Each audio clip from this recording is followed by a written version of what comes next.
Hi friends, welcome to Kolkata தமிழச்சி. சத்தீஸ்கர் நான் என்னென்ன பார்த்தேன், அதாவது ஃபஸ்ட்டு இம்ப்ரெஷன் ஆஃப் சத்தீஸ்கர், அதுதான் நம்ம இந்த வீடியோவில் பார்க்க போகிறோம். எங்கள் ஹவுஸ் ஓனர் கோயில் பிரசாதம் கொடுத்துருக்காங்க, காளி கோயில் பிரசாதம். இங்கே பாருங்கள், இது கொஞ்சம் காஞ்ச தேங்காய் மாதிரி இருக்குது, அது கொடுத்துருக்காங்க. இது எப்படி இருக்குமா, சாப்பிட்டு பார்த்து சொல்லு. அப்புறம் கொஞ்சம் எள்ளு உருண்டைன்னு நினைக்கிறேன், அது மாதிரி ஸ்வீட் கலந்தது இருக்கும்னு நினைக்கிறேன். எப்படி இருக்குது, ஸ்வீட்டாக இருக்கா? ஸ்வீட்டாலாம் இல்லை. இது சாப்பிட்டு பாரு. தேங்காய், காஞ்ச தேங்காய் கொடுத்துருக்காங்க. அப்புறம் எள்ளுருண்டை இனிப்பாக இருக்கா? இந்த எள்ளுருண்டை இனிப்பாக இருக்குது. இதெல்லாமே நமக்கு தெரியும், இனிப்பு தான். அப்புறம் திராட்சை, வேர்க்கடலை, அப்புறம் தேங்காய் பத்தை, இதெல்லாம் கொடுத்துருக்காங்க பாருங்கள். சத்தீஸ்கர் பிரசாதம். அப்புறம் தாத்தா போட்டிருக்க தொப்பி யாருக்கெல்லாம் பிடிச்சிருக்கு கமெண்ட்டில் சொல்லுங்கள். அவர் ஆடு மேய்ச்சிட்டு இருந்தார், பாப்பாவை ஸ்கூல் போக விடும்போது பார்த்தேன். ஸோ நிறைய ரேண்டம் கிளிப்ஸ் தான் இந்த வீடியோவில் பார்க்க போகிறோம்.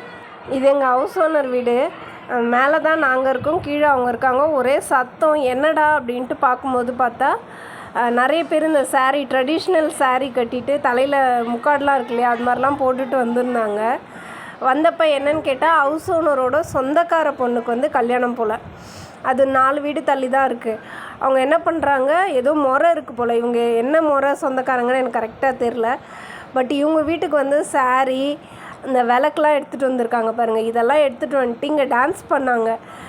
கொஞ்சம் பேர் டான்ஸ் பண்ணாங்க, கொஞ்சம் பேர் டான்ஸ்லாம் பண்ணலை. அதை ஃபோட்டோ வீடியோலாம் எடுத்துக்கிட்டு இப்போ கோயிலுக்கு போகிறாங்களாம். இங்கே வந்துட்டு தான் அந்த சாரீ கோயிலுக்கு போய் பூஜை பண்ணணும் போல். ஸோ அதுக்கு எடுத்துகிட்டு போகிறாங்க பாருங்கள். நம்ம ஒரு 8 மணி போல் புடவை எடுத்துகிட்டு பூஜை பண்ண போன கேங் தான் இவங்க. நைட்டு 12 மணி, என்ன சடங்கு இருக்குது என்னன்னு தெரில, கிளம்பிட்டாங்க. மியூசிக்லாம் போட்டுட்டு போகிறாங்க பாருங்கள். நேற்று எல்லோ கலர் சாரீ தலையில் வச்சு எடுத்துகிட்டு சாமிக்கிட்ட பூஜை பண்ணாங்க இல்லையா, அது ஹல்திக்கு தானா. ஸோ ஹல்திக்கு இப்போ அதே சாரியை பொண்ணு கட்டிக்கிட்டு இப்போ சாமிக்கு போய் பூஜை பண்ணிவிட்டு நலங்கு வைப்பாங்க போல். ஸோ அதுக்கு தான் இவங்க இந்த மாதிரி மோளம்லாம் அடிச்சுட்டு இப்போ சாமி கும்பிட போயிட்டுருக்காங்க. இது ஹல்தி முடித்த மறுநாள் 12 மணி இருக்கும். அன்னைக்கு எல்லோரும் கல்யாணத்துக்கு போயிட்டு எங்கள் வீட்டுக்கு எதிர்க்க தான் பசங்க, சின்ன வயசு பசங்க இல்லையா, ஏதோ பேசிகிட்டு நின்றுட்டு இருந்தாங்க. இங்கே கல்யாணம் கூட நைட்டு 12 மணி 1 மணிக்கு தான் நடக்கும் போல். எல்லோரும் கல்யாணம் போயிட்டு வந்திருக்காங்க 1 மணி கரெக்டாக அந்த டைம்.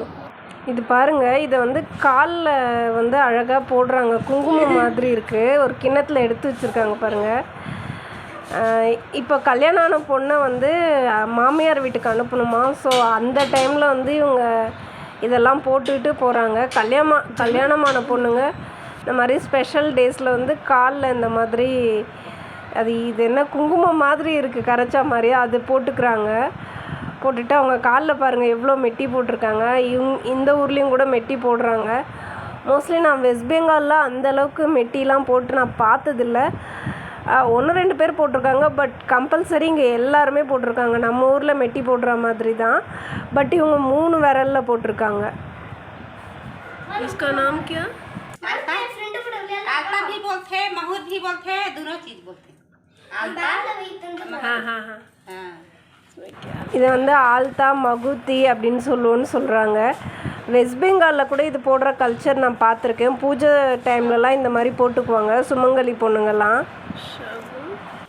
இது வரைக்கும் எல்லாமே அந்த கரைச்ச குங்குமம் மாதிரி இருந்தது, அந்த லிக்விடில் போட்டாங்க. இது நெயில் பாலிஷில் போட்டுட்ருக்காங்க பாருங்கள். சென்டரில் ஒரு டாட் மாதிரி வச்சு சுற்றி டாட் வச்சுருக்காங்க. இது எல்லாமே நெயில் பாலிஷில் தான் இங்கே வைக்கிறாங்க.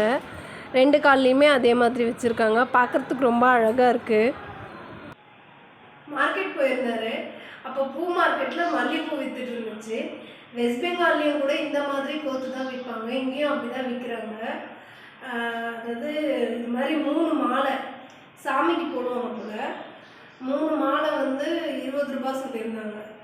ஸோ அதை வாங்கிட்டு வந்துருந்தாரு. நானும் வச்சுருக்கேன் பாருங்க, பாப்பாவுக்கும் வச்சு விட போகிறேன். நம்ம ஊர் மாதிரி பூவெல்லாம் கட்ட மாட்டாங்க, இப்படி தான் கிடைக்கும்.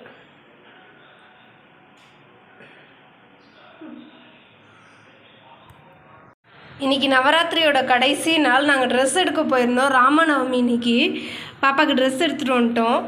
அங்கே போனப்போ என்ன பண்ணாங்க, ஒருத்தங்க கையில் வந்து பழமும் 1 ரூபா காசு ஆடாது 1 ரூபா காசும் பாப்பா கையில் கொடுத்துட்டு அவள் காலை தொட்டு கும்பிட்டாங்கல்லடா. இவளுக்கு கொடுத்தாங்க, இவளுக்கும் கொடுத்தாங்க. இன்றைக்கி ராமநவமின்றதால கன்னி பொண்ணுங்க காலில் வந்து விழுந்து கும்பிடுறது இவங்க வழக்கமாக வச்சுருக்காங்க. ராமநவமி அன்னைக்கு வெளியில் போயிருந்தோம். அந்த டைமில் பாருங்கள், எல்லா கோயில்லையுமே வந்து பிரசாதம் கொடுத்துட்ருக்காங்க. கோயில்லன்னு இல்லை, அங்கங்கே ஒரு இடத்துல நிறுத்தி எல்லாருக்குமே பிரசாதம் தராங்க. சில இடத்துல பூரி, அதுக்கான சப்ஜி, அதுக்கப்புறம் வந்து பருப்பு சாதம், அந்த மாதிரி நிறைய இங்கே பிரசாதம் கொடுத்துட்டே இருக்காங்க. ரொம்ப பக்தியாக இருக்காங்க.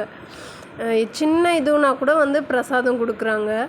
நான் சொன்னேன் இல்லையா, அங்கங்கே பந்தல் போட்டு பிரசாதம் தராங்கன்னு, அது மாதிரியான ஒரு இடம் தான். இங்கே கோயிலெல்லாம் எதுவும் இல்லை, பட் வந்து நிறைய ரோடு கூடுற இடம். அந்த இடத்துல பந்தல் போட்டு பாட்டு சத்தமாக வச்சு ராமர் சிலையெல்லாம் வச்சு சூப்பராக செலிப்ரேட் பண்ணுறாங்க. இதுதான் நவராத்திரியோட கடைசி நாள். ரொம்ப சிறப்பாக செலிப்ரேட் பண்ணிகிட்ருக்காங்க. அடுத்ததாக என்ன பார்க்க போகிறோன்னா, எங்கள் ஹவுஸ் ஓனர் கூட சேர்ந்து ஒரு கோயில் கொண்டு வந்திருந்தோம். அந்த கோயிலில் இருக்க சாமி பேர் மகமாயா அப்படின்னு சொல்கிறாங்க. நம்ம மகமாயின்னு சொல்லுவோம். மகமாயா மந்திர் அப்படின்னு சொன்னாங்க. கோயிலில் மணி அடிச்சுட்டு உள்ளே போயிட்டோம். இங்கே இருக்கிற எல்லா கோயில்லையுமே வந்து நிறைய மணி அங்கங்கே கட்டி தொங்க விட்டுருக்காங்க. கோயில் பாருங்கள், சூப்பராக இருக்குது. கொஞ்சம் ஹைட்டில் இருக்குது, பெரிய கோயில். இப்போ உள்ளே போயிட்டு என்னென்ன சாமி இருக்குது, எப்படி இருக்குது அப்படின்ட்டு பார்க்கலாம். கோயிலுக்குள்ளே போன உடனே வந்து துர்கையோட பல அவதாரங்கள் அது மாதிரி தான் வச்சுருந்தாங்க. பாருங்கள், பார்க்குறதுக்கே ரொம்ப அழகாக இருந்துச்சு. கோயிலை சுற்றி இந்த மாதிரி வச்சுருக்காங்க. கேட்டேன் இந்த சாமி என்னன்னு. இங்கே இருக்கிற எல்லாமே துர்கையோட அவதாரம் தான், துர்கை தான் அப்படின்னு சொல்கிறாங்க. இங்கே இருக்கிற ஒவ்வொரு சிலையும் துர்கையோட கதைகளை விளக்குற மாதிரியான சிலைகள் தான், அது மாதிரி தான் வச்சுருக்காங்க. இந்த துர்கை கொஞ்சம் ஆக்ரோஷமாக இருக்க மாதிரி இருக்குது. மற்ற துர்கை எல்லாமே வந்து ரொம்ப சாந்தமாக மாடு மேலே, புலி மேலே, சிங்கத்து மேலே உட்காந்துருக்க மாதிரி அந்த மாதிரி தான் பண்ணியிருக்காங்க. விஷ்ணு, சிவன் அந்த மாதிரியான சிலைகளும் இங்கே இருந்துச்சு. பட் அதிகமாக துர்கையோட சிலைகள் தான் நிறைய வச்சுருந்தாங்க. இங்கே பாருங்கள், இங்கேயுமே நிறைய விளக்கேற்றி வச்சுருக்காங்க. இங்கே இருக்க எல்லா கோயில்கள்லையுமே அது மாதிரி இருக்குது. அதுக்கப்புறம் மரம் பாருங்கள், வெளியில் மரத்தை சுற்றி நம்ம ஊரில் கூட நாக சிலைகள் வச்சுருப்பாங்க இல்லையா, அந்த மாதிரியான சிலைகள் கூட இங்கே நிறைய இருக்குது. அதுக்கப்புறம் விநாயகர் கோயில் ஒன்று இருந்துச்சு, அதில் ஒய்ஃபோடு இருக்கார் பாருங்கள் விநாயகர். இந்த சாமியோட பேர் துர்கை. இந்த துர்கைக்கு ஆப்போசிட்டில் தான் பஜனை பாடிட்டுருக்காங்க.